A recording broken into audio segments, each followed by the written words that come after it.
Hey friends, I'm Gonzo. I'm the Minister of Discipleship and Missions. I'm very excited to share with you a quick thought and devotional. I was sitting in my kitchen a while back and I was talking to my wife and I said, "Dear, do you think that us as Christians are we supposed to live comfortable lives?" And we both started talking and thinking about it. That wasn't it. I kept thinking and thinking. And I had this thought. I went back to scripture and started looking at my favorite Bible characters. And I started with Paul. And as you know, Paul had a rough life. I mean, once he decided to follow Jesus, he was imprisoned. And even within prison, he was able to encourage so many believers. But his life wasn't comfortable. Then we have Moses, somebody God calls to free his people from slavery. As you can imagine, leading those people in the desert, I don't think that would be comfortable. And he didn't even make it to the promised land. Also, we have David, one of my favorites. Before he became king, he had to fight Goliath. Also, he was persecuted because King Saul wanted to kill him. He spent years hiding, living in caves. I don't think that would be comfortable.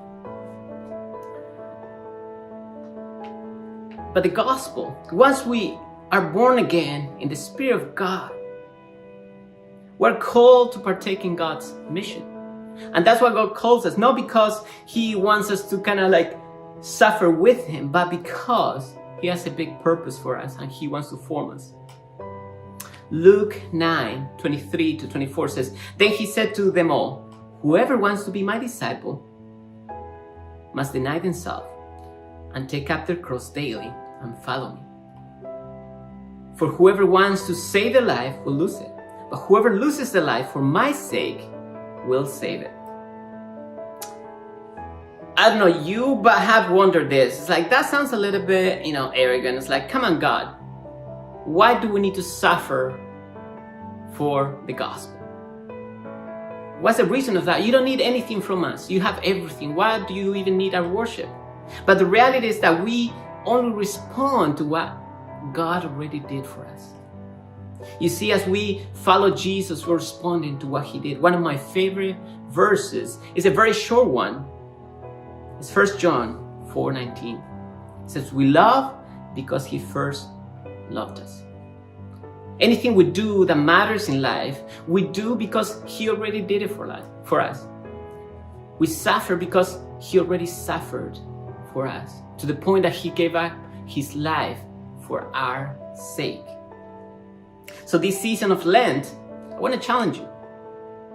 And to assess your life, to think, are you living a comfortable Christian life? Maybe think why you have decided to follow Jesus. And when you did, was it just because, it sounded like a good religion? Or maybe because your parents took you to church and you took it upon yourself to say, "Oh, that sounds good, let's do it"? Or was because you recognized that Jesus had purpose for you, that He did this huge sacrifice to the point of death so you today could have a relationship with Him? So I want to challenge you and maybe assess your life and think, God, is my life too comfortable? And maybe this season of Lent, you could think, what is something I can do that I can sacrifice something for God? Maybe it could be something simple, like sharing your faith, talking to your friend about Jesus for the first time. I mean, that can be uncomfortable.